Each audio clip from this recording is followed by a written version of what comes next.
Welcome to the Wellness in a Chaotic World podcast. I'm your host, Cheryl Davis. Before we dive in, I wanted to note that as a health and wellness coach, I can support you in making sustainable lifestyle changes, tuning into your own wisdom, and building habits that align with your values and vision for your well being. I don't prescribe or treat health conditions, as I'm not a doctor or a mental health professional. Instead, I can walk alongside you as you create a healthier life on your terms. From time to time, I share conversations with guests. The views and opinions expressed by those guests are their own and do not necessarily reflect my views or those of anyone associated with wellness in a chaotic world. This podcast is for informational and educational purposes only and isn't a substitute for professional medical advice, diagnosis, or treatment. Always talk to your doctor or qualified mental health provider about any physical or mental health concerns. This is the Wellness in a Chaotic World podcast, a place where we're having conversations about what it really takes to live well in our unhealthy, chaotic world. I'm your host, Cheryl Davis.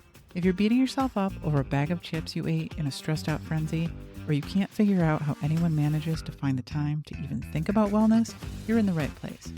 We talk about all of these things and more because, frankly, we don't talk to each other enough about what we're really up against every day. Let's change that right now. For today's episode, I sat down and chatted with Kathryn Garland, host of a new podcast called Homespun, Create the Life You Crave. Homespun explores all the ways to build a healthy home life and how that benefits us in all aspects of our lives.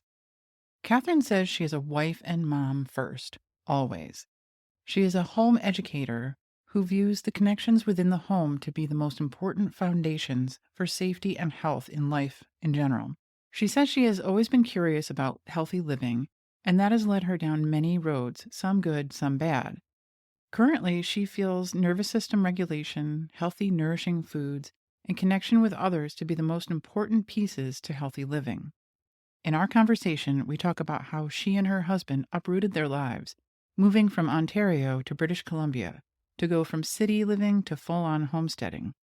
We also talk about what it's like to live a home-centered life, homeschooling her kids, the benefits of home cooking, and the traveling she did before coming home. I hope you enjoyed today's episode. Welcome to the show. Thank you. I'm happy to be here. I wanted to talk to you about your background first, because I think you have a very unique background being a nutritionist and a homesteader. So tell us a little bit about you, why you decided to study nutrition, and why you uprooted your life to become a homesteader. How much time do you have? No. I will try and be brief. Um, I, for a long time, have been interested in health and trying to figure out what that really meant for me, because I feel like that's the biggest question is what is health? Because this person is going to think it's, I don't know, Tylenol, and this person's going to think that it's completely living off the land and foraging for all your food, and everyone else is somewhere in between. And I really had to figure out what health meant for me. I was raised by like a 1970s trained nurse. Um, so there was a lot of that in my house, good, bad, or indifferent, just because that was her experience. That was what she knew. And we weren't quick to go to the doctor. We weren't quick to medicate by any means, but I mean, those things were definitely always an option and the go-to. And that just came to not feel right for me. Probably sometime around my journey into motherhood is when it really got there, because it's one thing to do something for yourself, but it's another when you're responsible for these little creatures, of course. So sometime earlier on in my journey in motherhood, things just weren't sitting well. And I already, without realizing it or acknowledging it, was kind of going a different path. Like I told my mom apparently before it was commonplace to have a midwife at your birth that I wanted a midwife. Like, where did that even come from? Like, she was like, how do you even know what a midwife is? I was 9 or something. We're talking like the early 90s. Like, they weren't really, I don't think they were even a regulated body back then. Like, they were very much still, I don't know, hippies or whatever. Like, it wasn't commonplace. But that's something that I told my mom, and she remembers me telling her, and she kind of went, okay. And I never wanted to give my kids Tylenol for fevers. I never wanted to. I'm not saying I never did, but it never felt right. And I usually did just because somebody would get in my ear and be like, you have to bring the fever down, which I don't actually agree with now. It depends.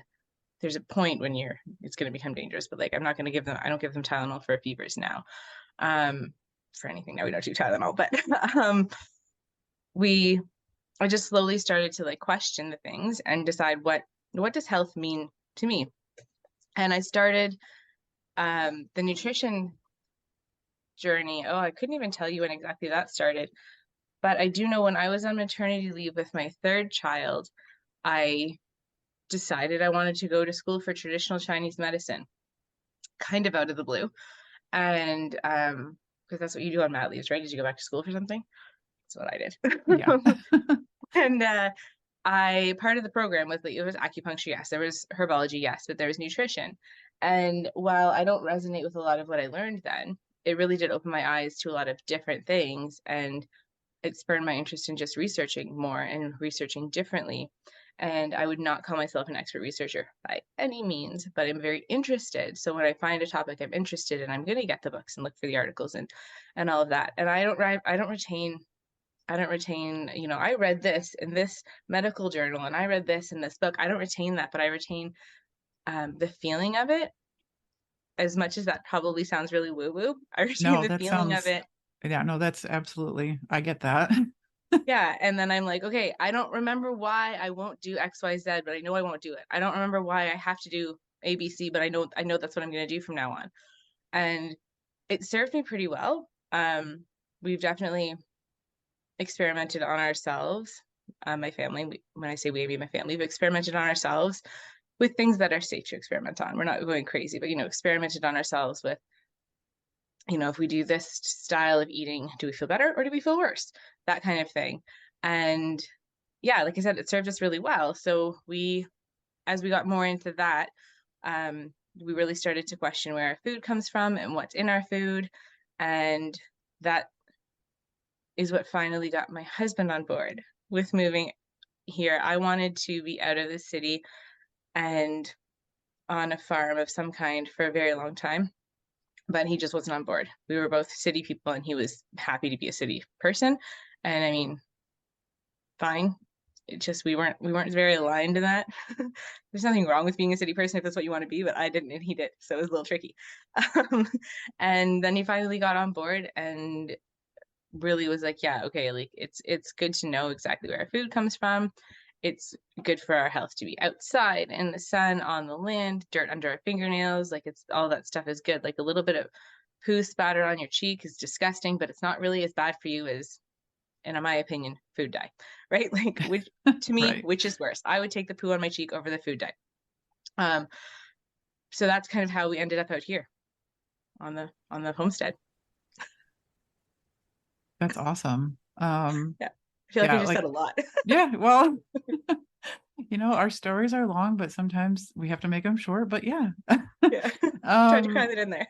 cram it all in.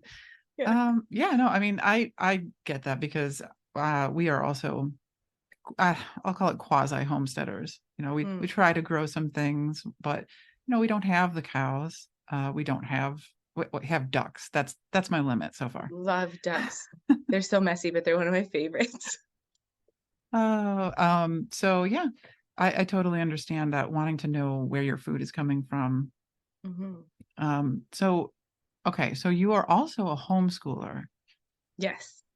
How does that work for you?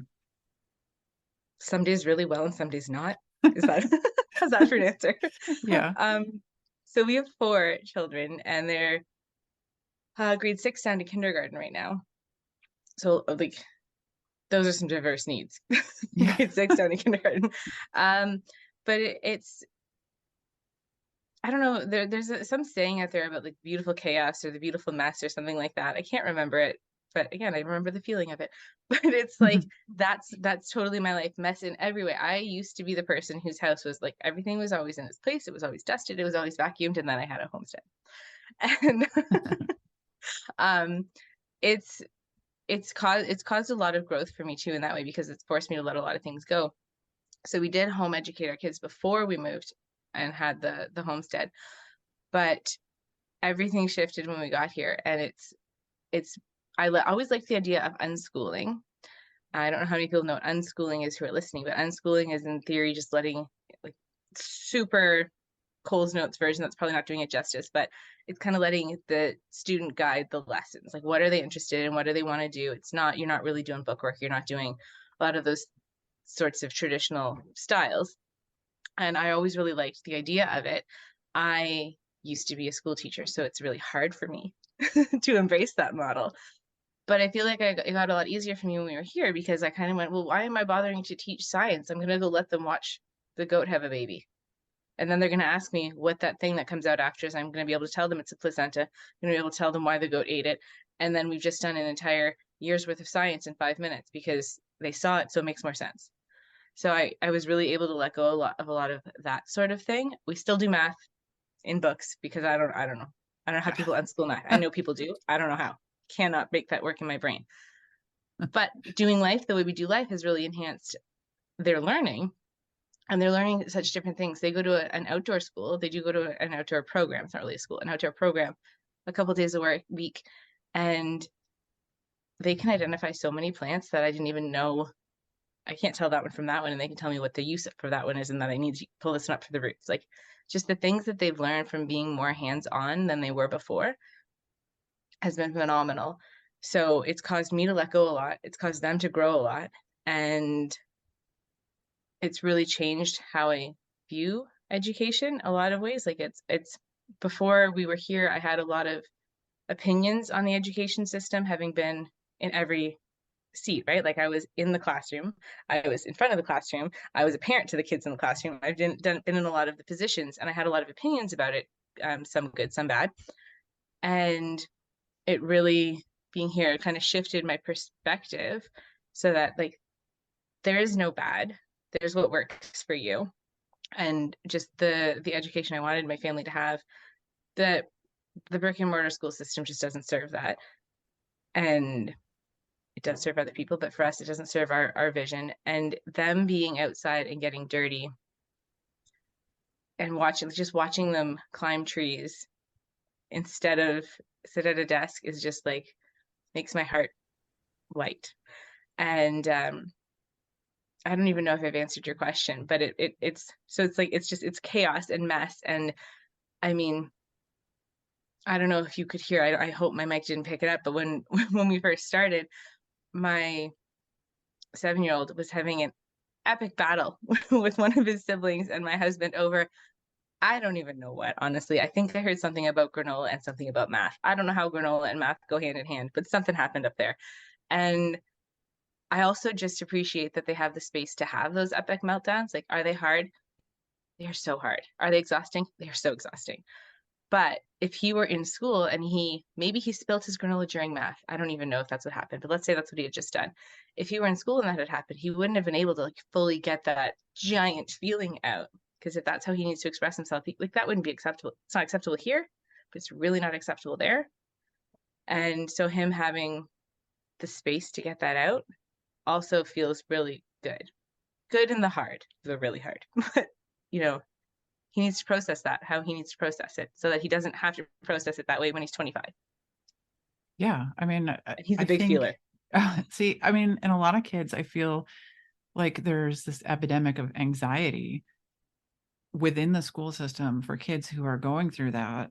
You know, like my son goes to traditional school. Luckily, it's a very like forward thinking, and they're very like kind and they push on that a lot. And but at the same time, it's like I see him going through that, and as he gets older, I worry a little bit that he's going to get stuffed back in to a box. You know, I felt that way as a child too. I did all of these things to make everyone happy.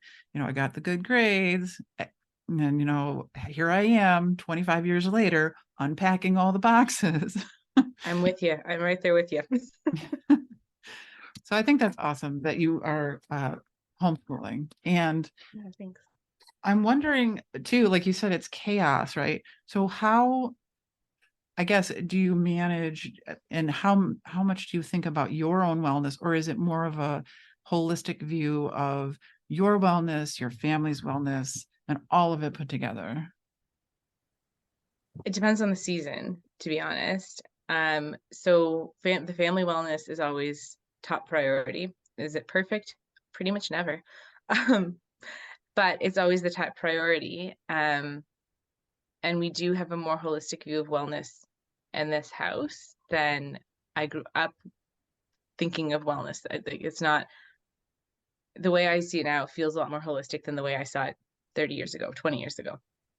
Um, but we am not the best with putting myself first with 4 homeschooled children, with a spouse, with I don't know how many animals on the farm. With all of that, I'm pretty good at putting myself last.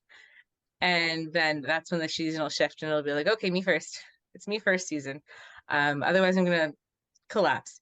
But the way that we do, the way that I do a little bit of self-preservation, if nothing else, is I have there's certain things that just are what we do.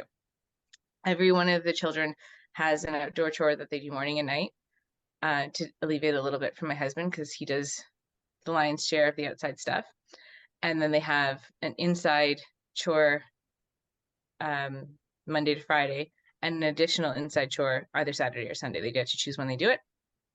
And like the daily ones are sweep the kitchen after breakfast, empty the dishwasher, like the little things like that that just mean I like, times 4, that's 20 extra minutes I have in the morning. Each of them is a really quick job, but that gives me 20 extra minutes when I don't have to do those 5-minute jobs.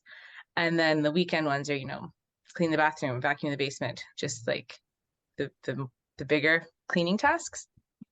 And that just helps alleviate a little bit of time in my day and a little bit of space in my brain. It's one less thing I have to remember because there's lists on the fridge, these magnet lists where they know and they check their things off. And the older two will read them for the youngest. And, this box is what you just did. Check this one off. And, oh, you didn't do this one yesterday. Did you forget to check it off or did you do it? Like they're kind of helping the little ones then because it's right in front of them. So I don't even have to remind them all the time of what has to happen. So that feels like a little bit of self-preservation for me. And then I only do focused. I'm with you 100% school 3 days a week from when they get up until 10 a.m. 2 days a week they go to that outdoor program, so we don't do any book work those days. So the other 3 days of the regular school week, I'm with you until 10 a.m. If you choose not to get your books out, there's no pressure.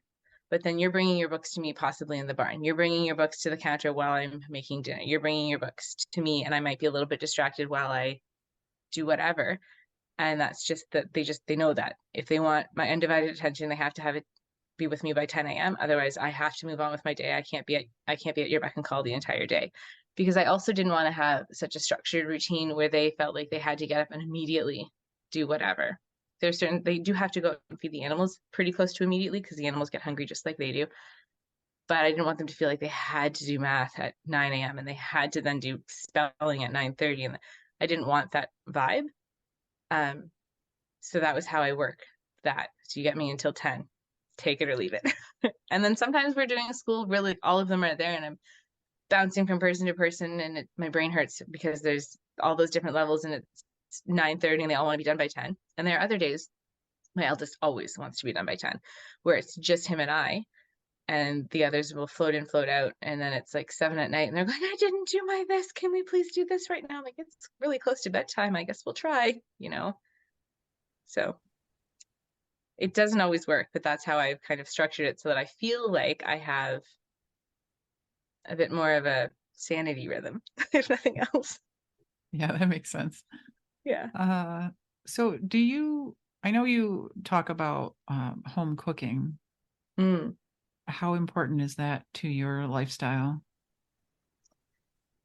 Well, blessing and a curse. We live where we can't do much other than home cooking. It's very hard to do takeout or anything like that. So it's not really an option. If we happen to, do takeout, it's a 30-minute drive to pick it up.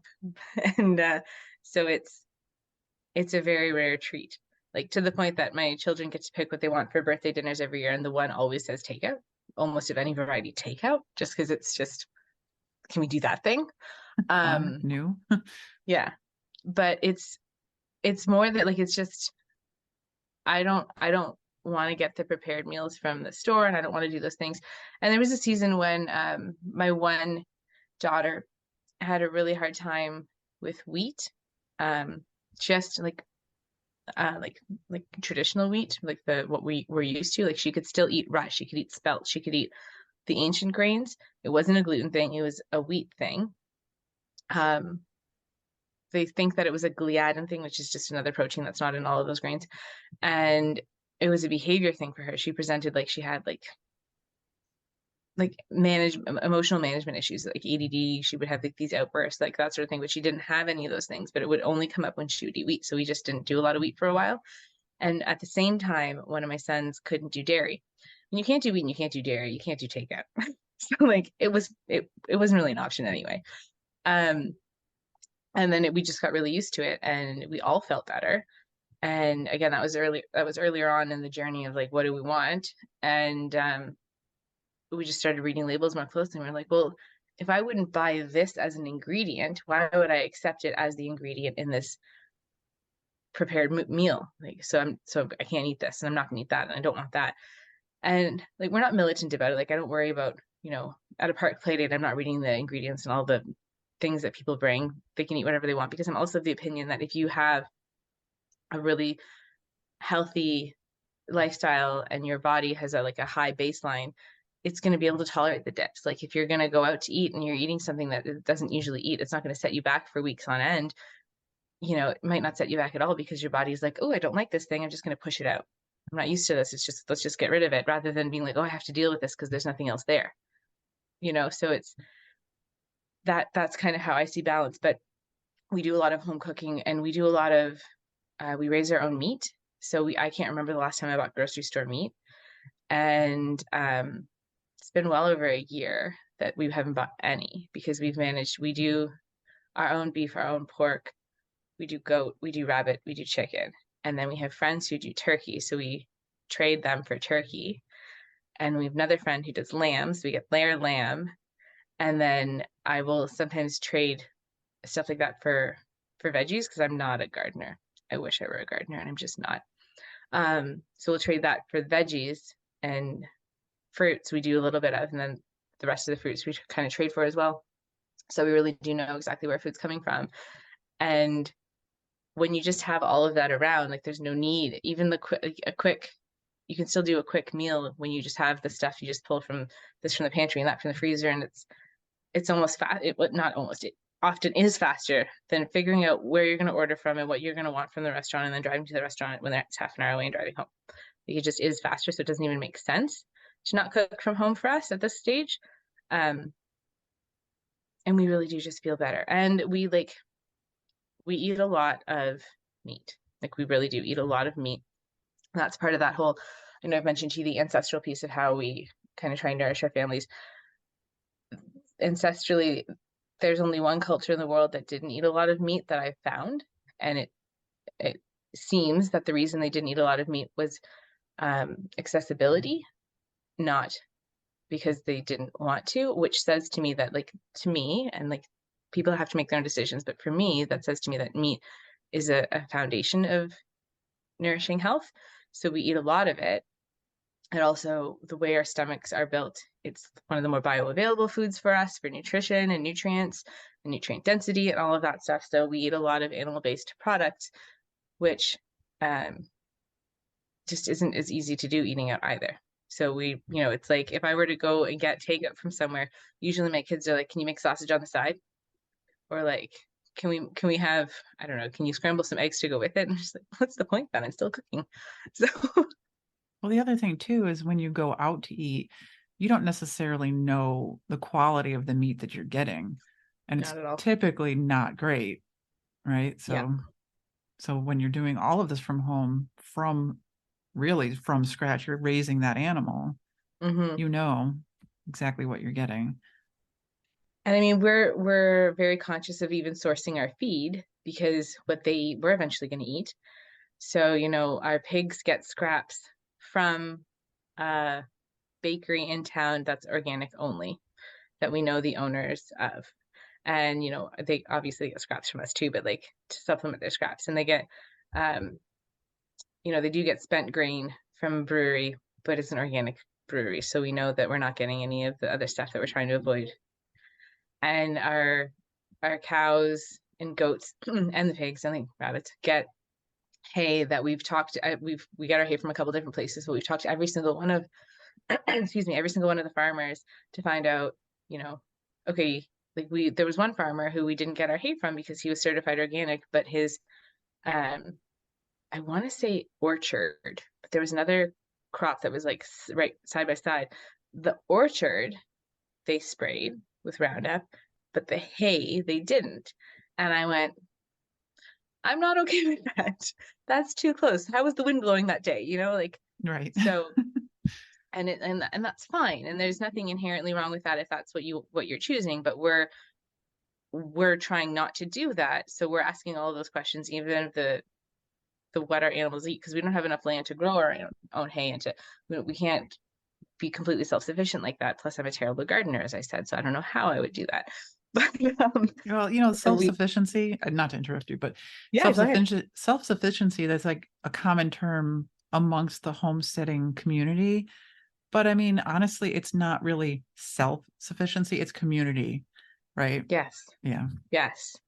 And that's just it, right? Talking to the people, knowing where it comes from, doing the trades, because it's not, we're not meant to be islands. We're meant to live in community. And that's another part of of the healing journey for me was really embracing that idea that we're not meant to be islands and we're meant to be in community, and we can't do it otherwise. You know, like we're not living in a culture where, you know, auntie lives next door and the kids might go there for lunch, so you might get a half day off to bake bread just by nature of the way that the rhythm of your day goes.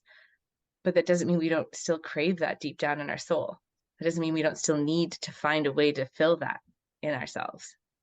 Just because it's not naturally there doesn't mean we don't still need it. And that's a huge piece of health and healing too, is who are those people for me?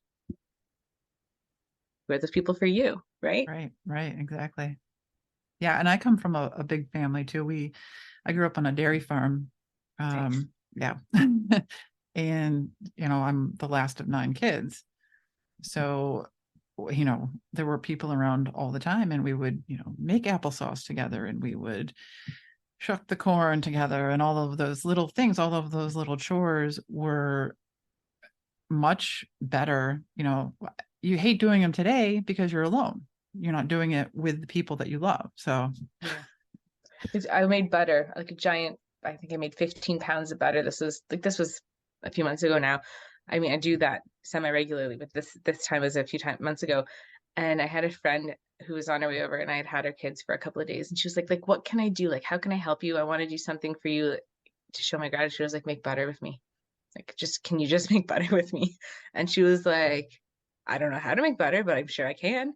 So she came over, and I mean, it didn't even take less time because we were like chatting and laughing, and it probably took just as long as if I had done it alone, but it didn't feel like a chore because I wasn't doing it alone. yeah. So let's talk about your upcoming podcast. Hmm. Yeah, I don't know when this is gonna launch, like this episode's gonna air, but my podcast is actually launching in 4 days. It's on Monday, Oh, November 20th. It's gonna be out there. Um, so it's called Homespun, and it is about home-based living and the many forms that can take. So it's not just about everyone who homeschools and homesteads and home is home, home, home, home, home. It's not about homebodies, but it's about how to stay grounded and how to have this like safe home culture that you're then comfortable to go out from there. And I'm just trying to inspire people in all the ways that home can become the focus, but you don't need to just be home. Like I think a lot of people when they hear that they think homespun, they're like, okay, homemade clothes, or homespun, like you're just from scratch cooking, that's all you're doing. Or they hear that I'm a homesteader and like, oh, it's a homesteading podcast. And I mean, it's all of those things, but it's also none of those things because it's just about finding safety in the home and what home means to different people to kind of inspire people to be home focused and then go out from there and do whatever you need to do from there. But it's like that feeling of when you've been away from home for a long time and you're just exhausted and you've been on plane, trains, and automobiles and you just like close your eyes and all you picture is your kitchen table or your bed or whatever. It's like that feeling. I just that's safety. That's where I want to be. That feels good. Yeah, it seems to me like hearing you talk about it, there's a piece of authenticity in there Mm, where when you come home, you feel like yourself too. Like if you're even in the city, like you say, you come home to your apartment and that mm-hmm. feels like home because now you can be who you are. You Yeah. can take off all of those masks that we put on. Yeah. Yeah, so I And get that. So let's go back. You said you did yeah. a lot of you've done a lot of traveling, or you lived in Germany and China? Yeah. So when I was in university, I majored in German. And in my third year, I did a year abroad. So yeah, I went to Germany for my third year of university. And the university I went to actually was in a castle. So I went to school in a castle, which is kind of fun thing to say. But yeah, and I did a bunch of traveling from there. Like Germany was the home base, and I went like I don't know if it's the same still because I haven't looked into it because I don't have a vested interest in it. But they used to have like 99 € flights. So I mean, the tax might make it so it was $20 or something like that. But 99 cent flight from Mannheim to I don't know Venice. Okay, I'll go to Venice for the weekend. Why wouldn't I? Right. So I just did a bunch of traveling with school as my home base.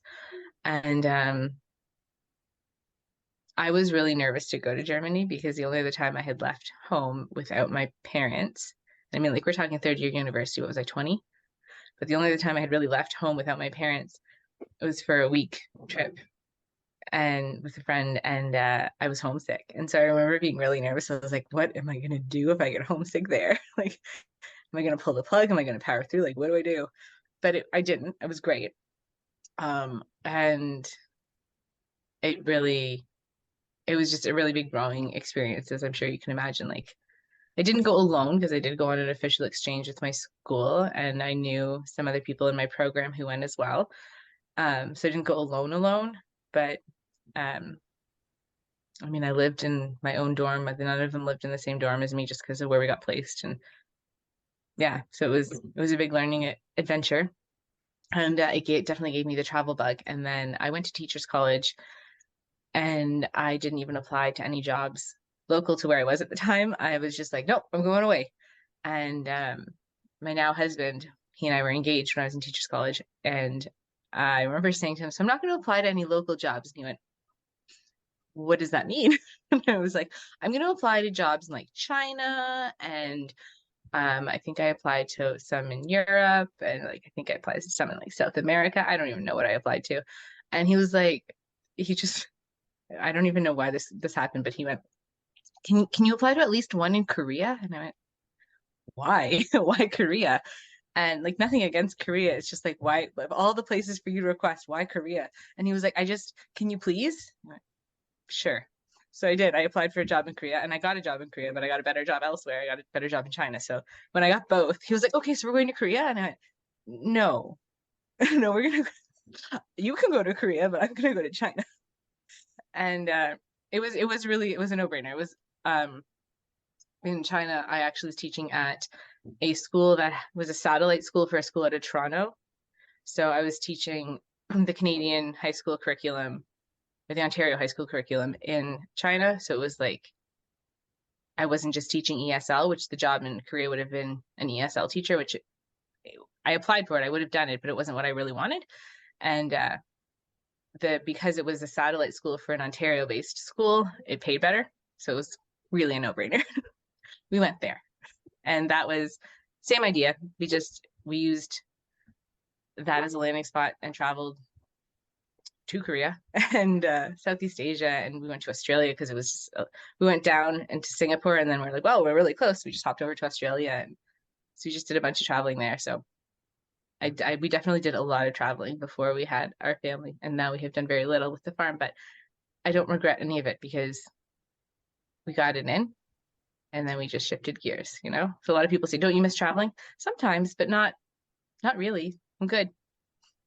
So what was it that brought you back from the travel? Like what was it that really shifted your gears? Was it having kids or was it something else? So when we were in China, we did 1 year and I wanted to stay for a second, but my husband hadn't yet finished his degree and he wanted to come back and finish. That's a hard one to win. Like he won that one easily. Just like China had made more money than Korea. I won. I want to finish my degree. Okay, you win. So that's what caused us to come back to Canada. And then yeah, it just a progression, right? I don't know. Once we were back, I applied for local jobs and he ended up finishing his degree and then he got his career going and just regular life inertia kind of took over. Good, bad, or indifferent. That's just kind of how it went. And neither of us ever questioned where we'd come back to. We always knew we'd come home, and home at the time was in Ontario. And that's where, at the time, all of both of our families were. Not all of them are still there, but at the time, all of both of our families were still within maybe 3 hours of where his university was. So, like, there was no question of where we were going to go. He wanted to go back to that school, and all of our families were there. And so we never considered anything else at the time. And yeah, and it was good until I decided that I wanted to go elsewhere. And we were there. I mean, all of our children were born there around family and everything. Mhm. That's fascinating. I mean, Yeah. I haven't done a ton of travel, but it's been fun when I did, something Mhm. good to do. And then, like you said, eventually come back home. Right. And that's just it, right? We always felt grounded in it when we were traveling, whether I was traveling in Germany or whether we were traveling together in China. I mean, we had that same thought of it's almost like this layer. It's like you're in Singapore and you're like, oh, I'm tired, and you like have this vision of your bedroom in China, but then it really did feel like a stepping stone for me of like, I know that that's where I'm gonna go and I'm gonna like land and that's where some of my stuff is, but it wasn't home. It was always like, and then eventually I'm gonna go back to that room, and it was like my parents' house that I always pictured because we got married in July and moved to China in August, so like we didn't have a home together yet for me to envision. Uh, Yeah. so here's a different question. Change gears. Hmm. So you're a lifelong learner, I'm assuming, right? Sounds like. Totally. Why stop? Right. So are there any books that have really changed your thinking or your life? Yes. um, so anything by John Taylor Gatto has really influenced my views on education. I don't know if you've heard of him. I He's just fascinating the way his brain works. Even if you ever watch an interview with him, he's deceased now, but there are some interviews floating around on YouTube and what have you. And just the way his brain works fascinates me. But he was a school teacher, a New York City school teacher for 30 odd years, but is not an advocate for the modern school system at all. Hmm. And he ran his classroom very, very differently. He would send the kids on walkabouts and he would have them do these like passion projects that would be the entire year. And one of his groups that I forget what it's called, but what is that monument in Central Park to John Lennon? Um, I can't remember what it's called right now. Anyway, there's a monument to John Lennon in Central Park, and Yoko Ono had trouble getting it completed. There was like all these like stops, and it was actually a passion project of one of a group of John Taylor Gatto's students who, if you look at the story, it was these, I think it was three girls. I think they were only in like grade 8 or something too, maybe younger. I don't remember exactly. But they were the reason it got built because they like, petitioned the city and figured out who to talk to. And they did all this legwork. And it was like that style of life learning that he did in the school system in like inner city Brooklyn or something. I don't remember exactly, in the Bronx. I don't remember, but it was like in New York City. And just the way he talks about education and what education really is has really helped shift my views. I don't know that if I would say I've embraced as much of what he teaches as I would like, but one thing that it did do is it changed my view on what our home library could look like and what I have exposed my children to as a result. Not that he ever said this directly, but like he's the reason I bought an entire set of encyclopedias. He never said nowhere in any of his books that I can recall is he like buy encyclopedias or encyclopedias are awesome or anything like that. But it was just like I think it was a little bit of like the access to like hard copy stuff that he kind of instilled in me. And I mean, then like, I don't know, I've read bits of Marcus Aurelius's meditations and all these things to them that are just there that I don't think I would have bought and put on the shelf otherwise if it wasn't for just the way he talked about education. So him, if you're interested in just a different view, and I mean, like I said, he's a 30-year, he was in the school system as a teacher for 30 years. So it's a really unique perspective that he has. I really enjoy it. For health, I really like Nourishing Traditions by Sally Fallon. It's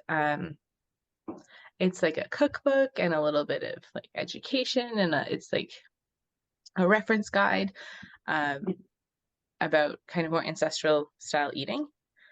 And it's just full of all kinds of nuggets and, using all the, you're using in her recipes, you're using lard, not, I don't know, canola oil or what have you.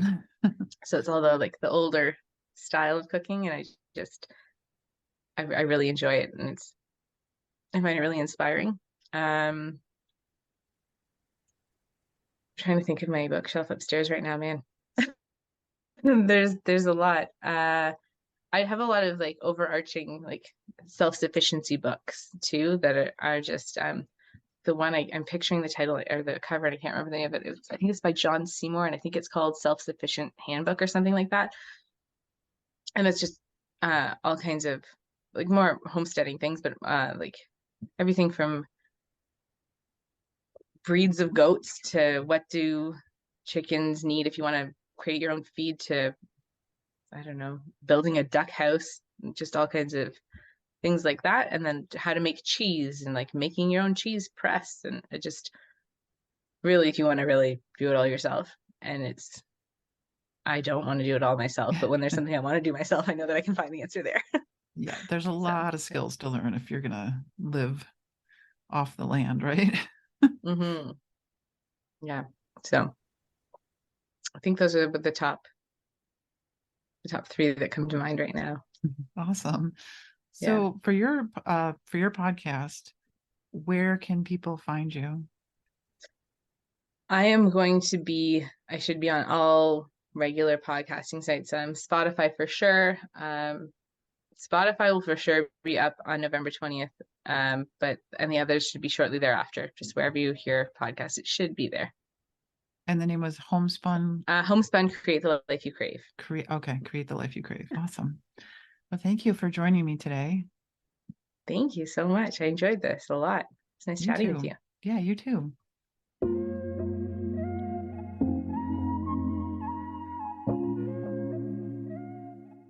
As a quasi-homesteader myself, I can tell you that while it's not for everyone, homesteading does call to a lot of people who are searching for a better way to live than what our current mainstream culture is offering. There are many entry points to homesteading, but a lot of people are drawn to it for health reasons. They've either become physically ill and need to take control of the food that's going into their bodies, or they've become so disenchanted with the mainstream because it's left them overworked and stressed without purpose. But I think there's another deeper piece that calls to a lot of us, and that is a sense of community. I think Kathryn summed it up perfectly today when she talked about how we're not meant to be islands, but we're not living in a culture where Auntie lives next door anymore. We need to proactively find our people. Who are the people you can rely on when you need support? If there's one question to ask yourself today, I think it's, who are your people? I hope you enjoyed today's episode. You can learn more about Kathryn and her podcast by following the links in the show notes. And as always, I hope you have a healthy, happy week. If today's episode resonated with you, our private Facebook group is a great place to dive deeper, ask questions, and share wins with people who understand. It's free, it's private, and you can join by clicking the link in the episode description. I hope to see you there.